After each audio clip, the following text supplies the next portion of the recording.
नमस्कार दोस्तों, आप देख रहे हैं अतिथि देवो भव। सबसे पहले आप सभी का हमारे शो में हार्दिक स्वागत है। साथियों, आइए आज मैं आपको एक ऐसी हमारी प्यारी सी बहन से मिलाने जा रहा हूं जिनका नाम ही है रानी बहन। रानी अर्थात जो सबके दिलों की रानी है, और सबके दिलों की रानी इसलिए है क्योंकि वो परमात्मा की बच्ची है।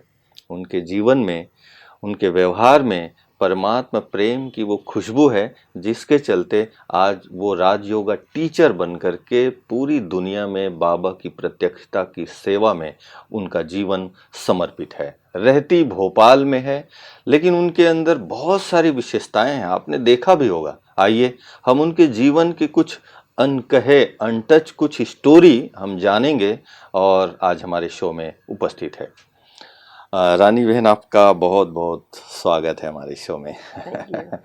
रानी बहन, वैसे तो हमने आपको बहुत बार टेलीविज़न में भी देखा, कई और भी जो ब्रह्मा कुमारी इसके हेडक्वार्टर में आपने कई बार यहाँ पर ट्रक खींचते हुए, और भी ऐसी कई चीज़ों से हम परिचित हैं आपसे जी।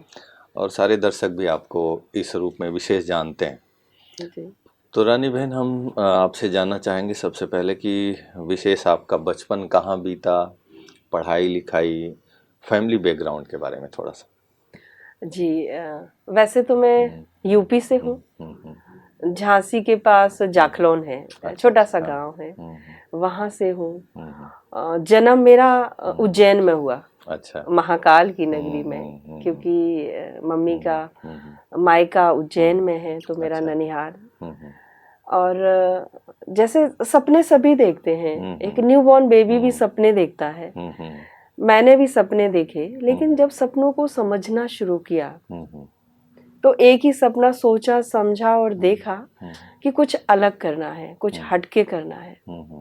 क्योंकि गांव में परवरिश हो रही थी, जहाँ पर बहनों को पढ़ाते नहीं है, या बहनों के अपने सपने अपने नहीं होते हैं। हाँ, वो दूसरे मम्मी पापा या भाई बिल्कुल बहनों के ऊपर डिपेंड होते हैं, खास तो मम्मी पापा ने जो आपके लिए सोचा है आपको वही करना है। और सबसे बड़ी बात वहाँ की, छोटी उम्र में शादी कर देना। मेरी जो लौकिक दीदी थी, 11 वर्ष में उनकी शादी हो गई थी। तो जो हटके कुछ करना है, उन सपनों के साथ में बड़ी हो रही थी। तो उस संदर्भ में या उस सोच में मैंने ऐसे काम करने शुरू कर दिया, जैसे बच्चों को मारना, मटके तोड़ना, अच्छा, गाय के बछड़े छोड़ देना। मुझे लगता था ये सब लोग नहीं करते हैं, थोड़ा हटके किया तो जाए। ये हटके है। और मतलब शैतानियों वाले काम हाँ, करना। मतलब एक नटखटपन कहना। बिल्कुल। घर में, क्योंकि एक लड़की जब बड़ी हो रही होती तो उसको सिखाया जाता है चूल्हा चौका करो, क्योंकि आपको पराए घर जाना है, वहां पर आपको शो करना है अपने माँ बाप का। तो मुझे लगता था मुझे पराए घर नहीं जाना है, और ये एक डिग्री है चूल्हा चौका करना, माना पराए घर चले जाना। तो मुझे वो डिग्री नहीं चाहिए, क्योंकि मुझे पराए घर नहीं जाना है। और दीदी की शादी हुई तो उस समय में 5 साल की थी। अच्छा, पर उनका जीवन मैंने बहुत दयनीय स्थिति में देखा।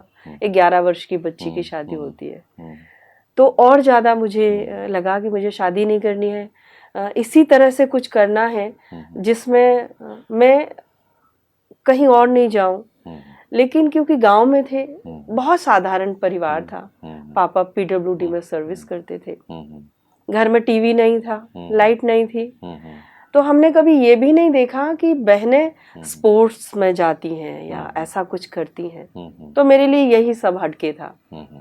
और उस समय क्योंकि बहन और भाइयों में बहुत भेद, थोड़ा सा, हाँ, भाइयों को ताजा भोजन, बहनों को ठीक है बहनें ही हैं, लड़कियां हैं। तो ये चीज मुझे बहुत अंदर में खटकती थी, जिसको कहते हैं। भाइयों, हमारे घर में गाय थी, भैंस थी, लेकिन दादी दूध दही बहनों को नहीं देती थी। अच्छा। और मुझे बचपन में दूध बहुत पसंद था, और जब भी मैं मांगती थी तो दादी बोलती थी कि तुम पहाड़ उठाओगी दूध पी के, अच्छा, या तुम्हें कलेक्टर बनना है। बहस नहीं कर सकते, लेकिन सोचते थे जिनको दूध दही दिया जा रहा है वो सब कलेक्टर बनेंगे या पहाड़ उठाएंगे। मैं उनसे कुछ नहीं कह सकती थी, लेकिन माँ से बहुत लड़ती थी इस बात को लेके। एक बार तो बहुत जिद की, माता जी गोबर उठा रही थी और मैंने कहा कि दादी दूध क्यों नहीं देती है मुझे। तो मम्मी ने बहुत सहज भाव में मुझे समझाने के लिए बोला कि बेटा भाइयों को भगवान गलती से भूखा भेज देते हैं तो दादी ख्याल रखती है, दूध दही खिलाती है, और बहनें भगवान के घर से खा पी के आती हैं। अच्छा। और वो बात ऐसी सेट हो गई माइंड में। मैंने देखा हमारे परिवार में जितनी बहनें थी, 4 भाई थे पापा, 18 बहनें, भाई कम थे फिर भी बहुत दुबले पतले। तो जो बात वहां से वहां जो कनेक्ट हुई कि हम भगवान के घर से खा पी के आए हैं, वो मुझे बहुत उसने बहुत बल दिया मुझे। और जहां मैं एक को मारती थी वहां 4 को मारने लगी। अच्छा। मुझे लगता था भाई लोग बहुत कमजोर हैं इस धरती पर। सही बात है। बहनें बहुत बलवान हैं। शिव बाबा भी शिव शक्ति कहते हैं। वो शक्ति शायद जैसे एक बीज जो पड़ गया था। और मैंने मेरी मतलब पॉजिटिव तरफ जाने की बजाय मैंने नेगेटिव दिशा ले ली कि जब मैं भगवान के घर से खा के आई हूँ मुझे कोई हरा नहीं सकता, मैं हार नहीं सकती। तो ये और ज्यादा परिवार के लिए प्रॉब्लम बन गया। तो उस समय जब ये कांड हुआ तो मैं घर से फिर अंदर आती नहीं थी। जब घर से बाहर निकलती थी लाई जाती थी, कभी चोटी पकड़ के, कान पकड़ के, क्योंकि मुझे फिर अपनी मनमानी करनी है, शैतानी वाली मनमानी करनी है। बहुत डांट कम, मार ज्यादा खाती थी। और उस मार के साथ मैं और बलवान होती गई, जैसे कि मेरे को कुछ होना नहीं है, मैं भगवान के घर से खा के आई हूँ। फिर क्योंकि मैं 10 साल की हो चुकी हूँ तो अभी घर परिवार में वो सारी बातें होने लगी शादी की। माता जी को बहुत चिंता होती थी कि एक तो कन्या और फिर संस्कार ऐसे।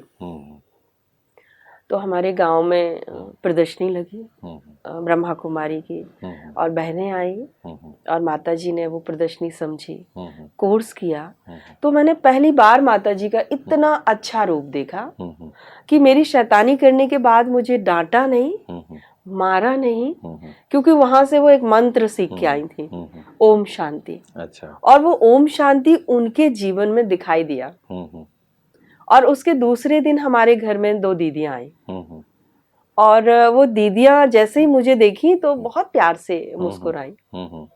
मेरे जीवन की वो 2 देवियां थी। अच्छा। और कोई मुझे देख के मुस्कुराता नहीं था, क्योंकि किसी के बच्चे को मारा है, किसी का मटका तोड़ा है, तो वो सारी चीजें, इसलिए कोई मुझे देख के नहीं मुस्कुराता था।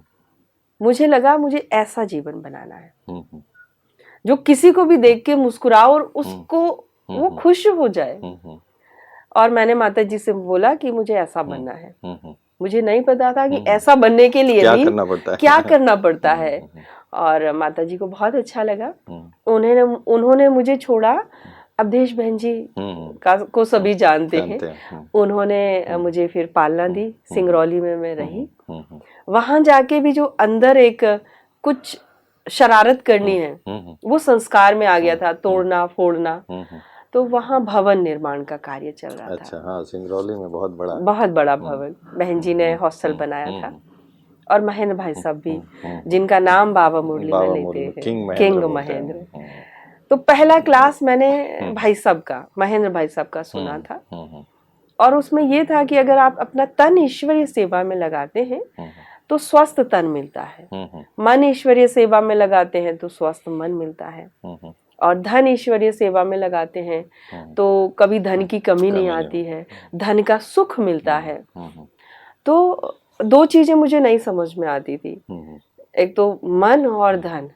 लेकिन तन क्योंकि मैं स्वस्थ थी और 4 लोगों को मार लेती थी तो समझ में तो मुझे लगा ये ईश्वरीय कार्य में लगा सकती हूँ। लेकिन कभी भी सिर्फ हाथ मैंने मारने के लिए और खाने के लिए उठाए थे लौकिक जीवन में। अच्छा। कुछ काम नहीं किया था। तो 2 ईंटें भी मेरे लिए भारी था और सब लोग तो 10 ईंटें और 15 ईंटें ले जा रहे थे। तो मुझे लगा सब कुछ इनको मिल जाएगा, मेरे लिए कुछ नहीं बचेगा। तो इस सोच के साथ सेवा कर रहे थे। एक दिन देखा हाथ ठेला, समझते वो सब्जी बेचने वाले जो वो उसके ऊपर 15 ईंटें रहे होंगे।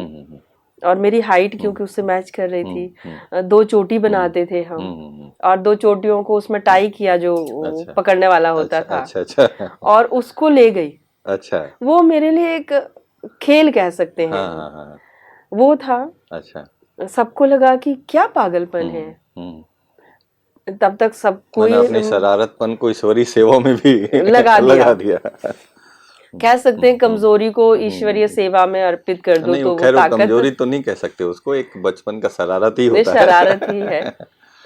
और इस बीच सब लोग मुझे जान चुके थे कि इसको छेड़ना नहीं है, हम्म तो उसने कहा ठीक है, जो कर रही है उसको हम्म करने दो। हम्म और अच्छा ही है, 4 की जगह 10-12 बस हाँ ईंटें 15 ईंटें लेके जा रही है, सेवा हाँ हो रही है। हाँ और मैं भी सहज कर पा रही थी। हम्म फिर मैंने 20 सीटें, हम्म 25 सीटें, 50 सीटें हम्म ऐसे मैं बढ़ाती गई, हम्म और वो सेवा में काउंट होता गया जो मतलब प्लस है। तब आप हाथ से नहीं ले जाते थे, चोटी से बाल ही ले, से, बाल से ही ले जाते थे? क्योंकि मैंने हाँ जो 2 ईंटें हाँ हाँ उठाए मुझे नहीं हाँ अच्छा नहीं लगा, हाँ हाँ मेरे हाथ अच्छा लाल हो गए, अच्छा हाँ तो और उठाना भी तो है, नया तरकीब आपने सोचा उस समय कि बाल से बाल खींचा से जाए, लेके जाऊं। सेवा किया जाए। जी, ठीक। क्योंकि मैं खड़ी भी वहीं थी हाँ हाँ जहां हाथ ठेला था, हम्म। तो तुरंत मुझे क्लिक किया। अच्छा बाल मेरे हाँ बहुत अच्छे थे, हाँ हाँ चोटी बड़ी बड़ी थी, हम्म तो सहज लगा हम्म ले जाना। हम्म और उसके बाद 3 साल मैंने सेवा की। हम्म जब मैं आश्रम आई थी हम्म तो माँ सिर्फ मेरे फेवर में थी। हम्म पापा ने बोल दिया था जब भी घर आएगी हम्म तो मार दूंगा, हम्म या तो अगर जीवन बचाना है तो घर ना आए, और घर आना है तो ये वो आखिरी दिन होगा उसका। अच्छा बहुत ज्यादा, क्यों नाराज रहते थे उस समय? क्योंकि मेरी शादी पक्की कर दी थी उन्होंने, अच्छा पक्की कर दी थी और रिश्ता विश्ता जैसे अब होता है गांव वही हाँ में बराबर फाइनल कर दिया आके। और उनको गांव में वो जो बदनामी कि आपकी बेटी आश्रम चली गई, आश्रम चली गई तो वो उनको बहुत ठेस पहुंची उस बात से। हम्म और मैंने तो सोच ही लिया था कि अपने जीवन को मुझे सिक्योर करना है। उस टाइम तक भी मैं भगवान के ऊपर निश्चय नहीं था मेरा, इतना समझ में आ रहा था कि ये वो पावर है जो आपको जब जरूरत होती है तब हेल्प करती है, लेकिन यही भगवान है। क्योंकि बचपन में भी शुरू से मैंने भगवान को नहीं माना। पापा बहुत बोलते थे इसको व्रत कराओ, कथा कहानी सुनाओ, भगवान के प्रति आस्था होगी तो जीवन में सुधार होगा। तो हमेशा क्वेश्चन होते थे, श्री कृष्ण को भगवान क्यों मानो, क्योंकि वो तो माखन चोरी करते हैं, मैं भी चोरी करके खाती हूँ, तो मुझे तो पिटाई होती है। बोले वो भी वो पापा ने कहा वो तुम्हारी पूजा है, अच्छा उनकी उस रूप में पूजा होती है, अच्छा तुम्हारी इस रूप में पूजा होती है। पिटाई की पूजा थोड़ी होती है पर हाँ ठीक।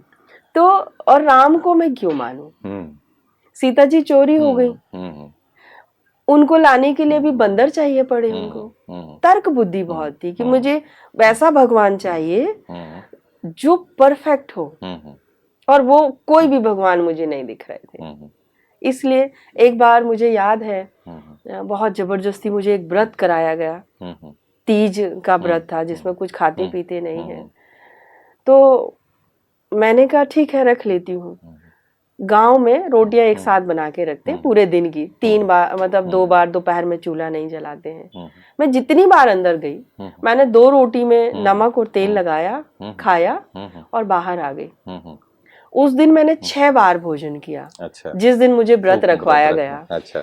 और शाम को सबको लगा कि कितने शिद्दत से इसने व्रत रखा, मतलब कितनी लगन से, चेहरे पे वही चमक, और व्रत का कितना प्रभाव है इसके ऊपर।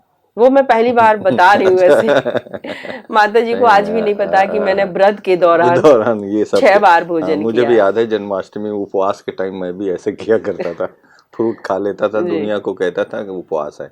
हाँ, तो मेरे मन में ये था अगर भगवान चाहते मैं उनके लिए व्रत रखूं, तो मैं तो चोरी से खा रही हूँ, वो एक बार भी मेरा हाथ पकड़ लेंगे कि तुम्हारा व्रत है नहीं खाना है, तो मैं नहीं खाऊंगी। और अगर उन्होंने मुझे नहीं रोका तो मुझे जब जब भूख लगेगी मैं खाऊंगी।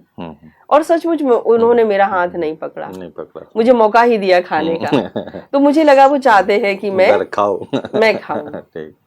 और इस तरह से भगवान के ऊपर भरोसा नहीं था कि कोई चीज होती है भगवान जैसी इस दुनिया में। पर जब ब्रह्मा कुमारी आश्रम में आई और जैसे मैंने बताया कि मैं सेवा कर रही थी और एक मदद का एहसास था कि कोई पावर है जो आपको हेल्प करती है। 3 साल तक मैंने सेवा की और फिर मुझे लगा कि ये जो पावर है, ये भगवान जिसको कहते हैं, तो अगर इनको मेरी जरूरत है तो ये मुझे रखेंगे, मैं दुनिया में कहीं भी रहूंगी, ये मुझे सलामत रखेंगे। मैंने कहा मुझे घर आना माता जी से। माता जी ने कहा नहीं आना है, पापा मार डालेंगे। मैंने कहा मैं बड़े पापा से मिली हूँ, वो पापा छोटे हैं और अगर बड़े पापा को मेरी जरूरत है, भगवान को, तो छोटे पापा कुछ नहीं कर सकते हैं। मैं घर गई तो मैं साड़ी पहन के गई और उस साड़ी में पता नहीं क्या पावर थी, पापा ने कुछ नहीं कहा और मुझे बहुत अच्छा लगा कि ये तो सेफ्टी का साधन है साड़ी। पर वो जो मैं 3 साल खींच रही थी, सेवा कर रही थी, तो मुझे लगा शायद मैं गाड़ी भी खींच लूं। पापा पीडब्ल्यूडी में सर्विस करते थे, तो कभी कभी उनके ऑफिस की जीप आया करती थी, जो खुली जीप होती है। तो मैंने कहा, जो भाई आते थे ड्राइवर, कि आप स्कूल चलेंगे मेरे साथ? बोले नहीं दीदी, परमिशन लेनी पड़ेगी। तो मैं सीधे स्कूल चली गई, जिस स्कूल में मैंने 5th क्लास तक पढ़ाई की थी। मैंने टीचर से बोला सर मुझे गाड़ी खींचनी है।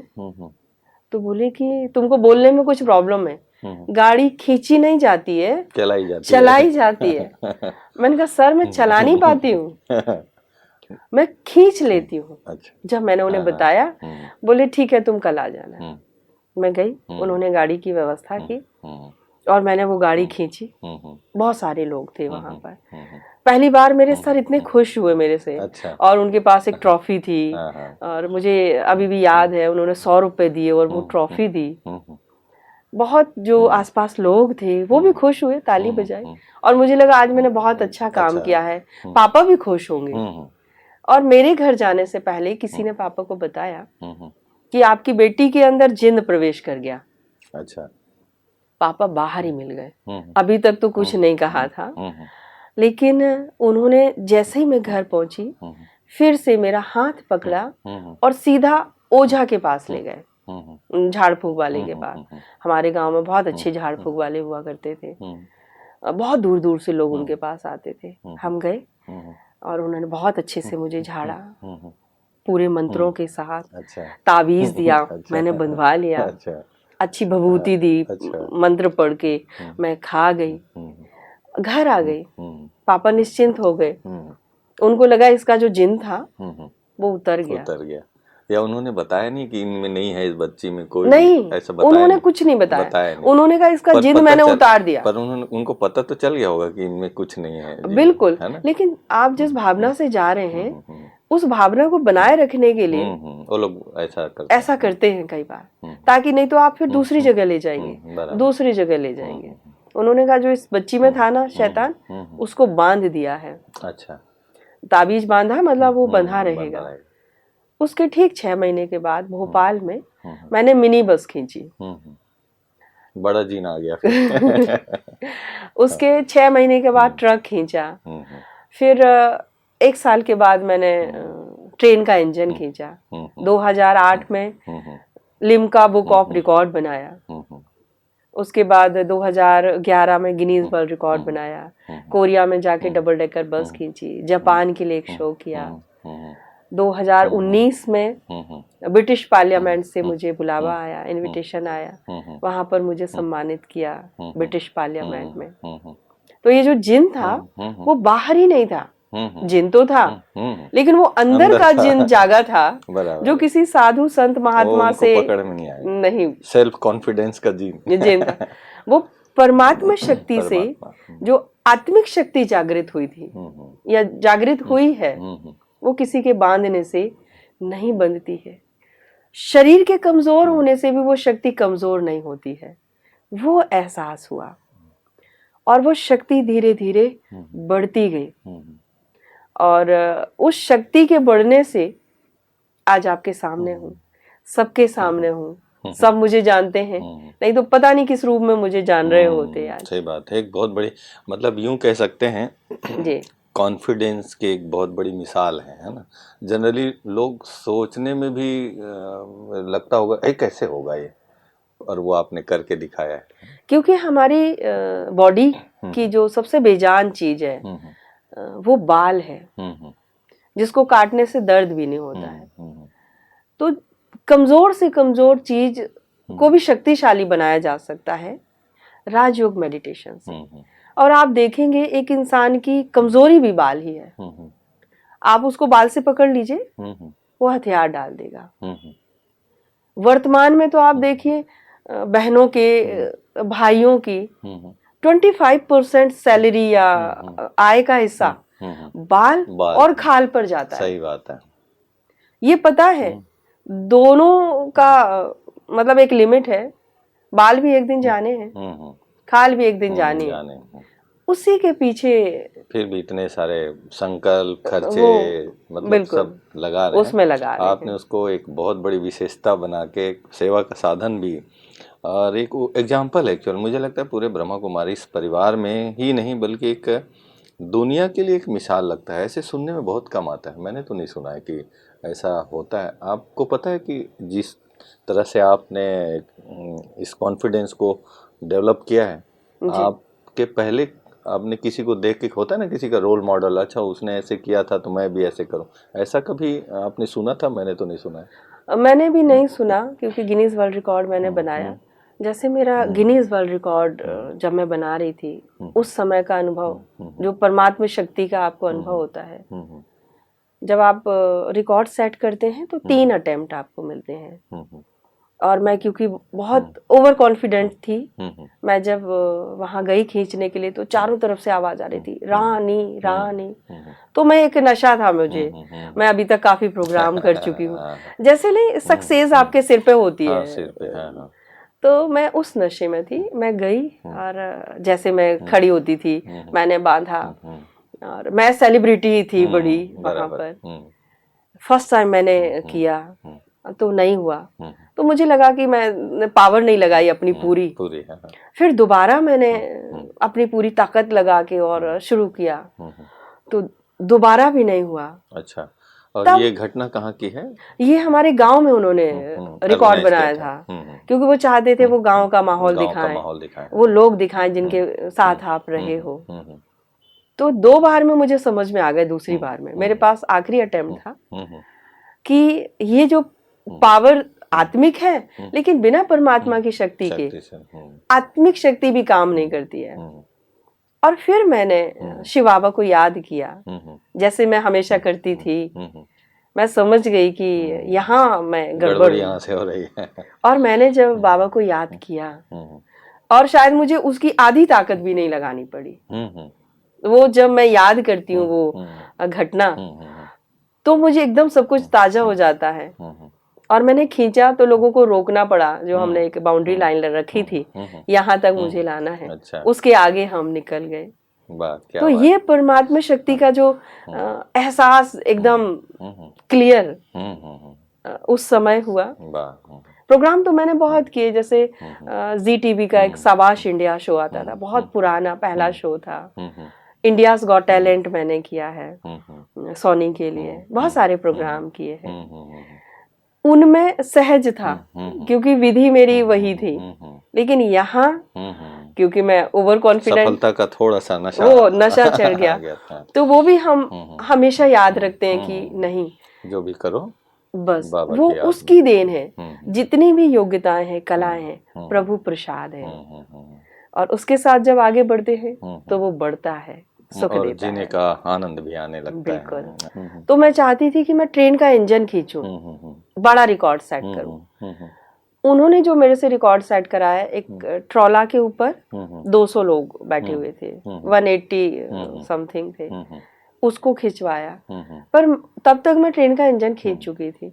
तो उन्होंने कहा नहीं, आप पहले ये रिकॉर्ड सेट करिए, अगर कोई तोड़ता है तो उसको मार्जिन रहेगी, नहीं तोड़ता है तो उसके बाद आप दूसरा रिकॉर्ड सेट करिए। पर मुझे तो सिर्फ मुझे लगता है फिर आप ही रोल मॉडल हैं उन बाकी लोगों के लिए। शुरुआत आपने की है, मुझे लगता है। अब कोई ऐसा कह अगर इस सकते फील्ड हैं में आना चाहे जी। तो आप उनके रोल मॉडल हैं। बाकी रानी बहन, मैंने सुना है कि आपके नेतृत्व में, आपके गाइडलाइन में हमारे जी कई भाई हैं। वो अब भाइयों के बाल तो नहीं होते हैं, तो उसने क्या किया, दांतों से ही खींचते हैं। ये जी। प्रेरणा कैसे आपने उनको कॉन्फिडेंस उनका कैसे डेवलप किया, और किन किन भाइयों का किया, उनका भी हम जानना चाहेंगे। सबसे पहले तो हरीश भाई, हम्म, हैरी, हम्म, जादूगर हैरी, हम्म, उन्होंने कहा दीदी मुझे भी कुछ करना है। हम्म, तो मैंने कहा बाल तो है नहीं, बाल बढ़ाने में जीवन खत्म जीवन हो खत्म जाएगा। होगा। हाँ, भाइयों के दांत जरूर जरूर मजबूत होते होते हैं। हैं। तो मैंने कहा अगर आप चाहें तो शुरुआत कर सकते हैं। हम्म, तो उन्होंने भी हम्म, जो शुरुआत की हम्म, वो एक बहन की साड़ी से।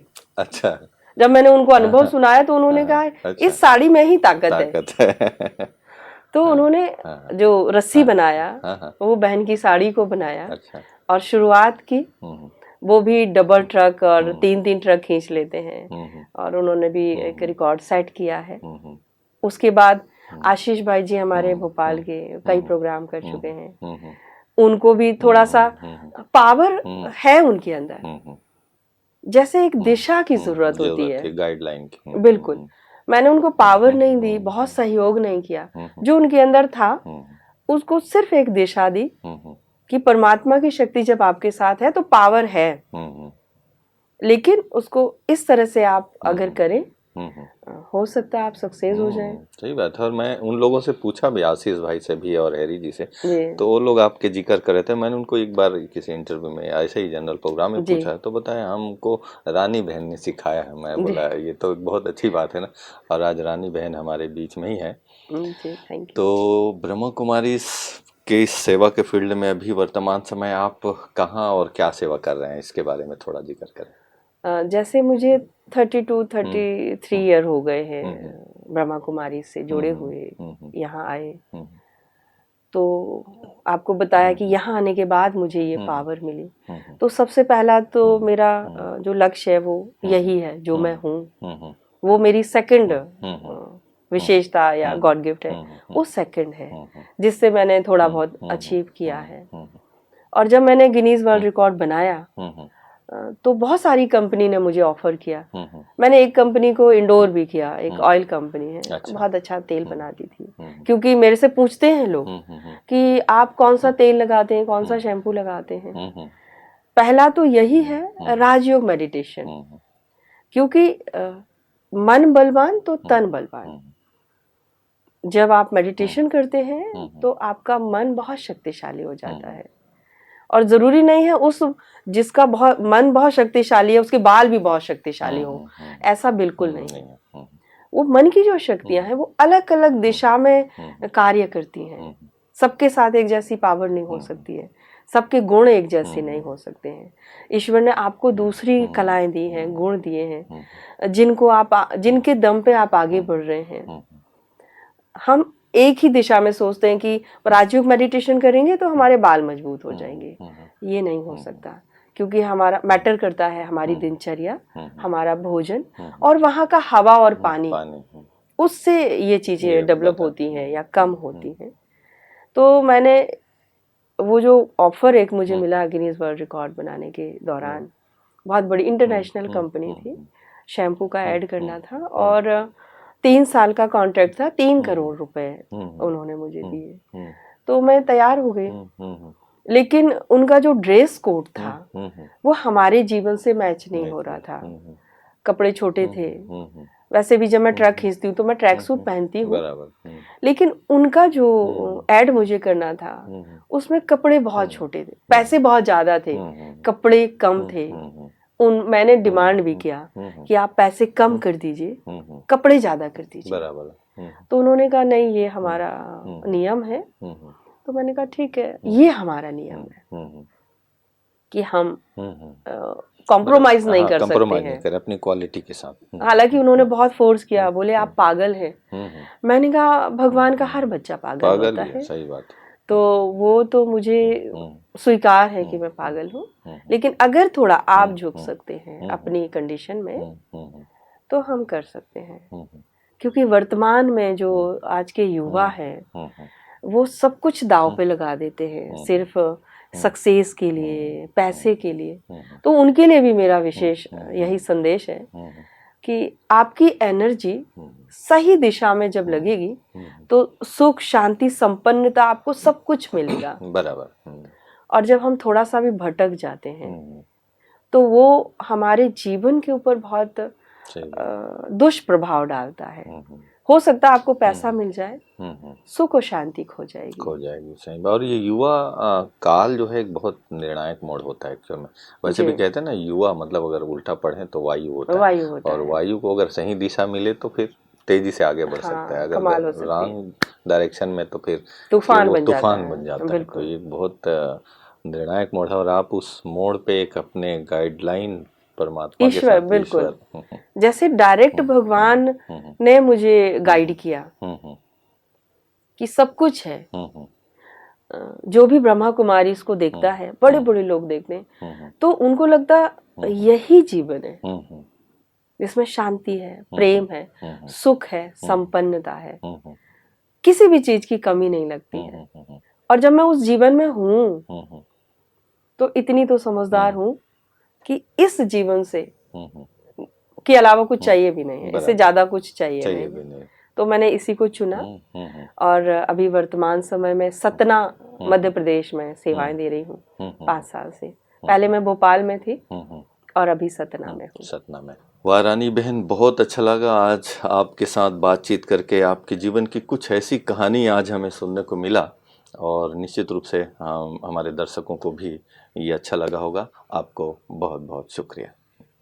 भाई जी, आपका भी बहुत बहुत धन्यवाद, मुझे मौका दिया अपने वो अनुभव शेयर करने के लिए जो मैं चाहती हूँ कि सुने लोग और उसको समझें। Thank you. तो दोस्तों, आप सभी ने आज रानी बहन के जीवन की वो सब कुछ छोटी छोटी बातें लेकिन बहुत काम की है, सीखने जैसी बात है, सुनने जैसी बात है। आप भी अपने जीवन में अपने कॉन्फिडेंस को डेवलप कर सकते हैं। और कहते हैं ना कि अगर कुछ ऐसी चीज़ें आपके जीवन में हैं जिसे आप चाहते हैं कि इसको विशेषता बना लिया जाए और आगे बढ़ा जाए, तो आप देखिए, परखिए अपने जीवन को, और एक विशेषता बना करके पूरी देश और दुनिया में नाम कमा सकते हैं, और जीवन में अपने परिवार को, समाज को, देश को एक अच्छी दिशा देने में आपकी बहुत बड़ी भूमिका हो सकती है। इन्हीं शुभकामनाओं के साथ फिर मिलते हैं कार्यक्रम की अगली कड़ी में एक नए मेहमान के साथ। तब तक के लिए दीजिए मुझे इजाजत। नमस्कार। ओम शांति।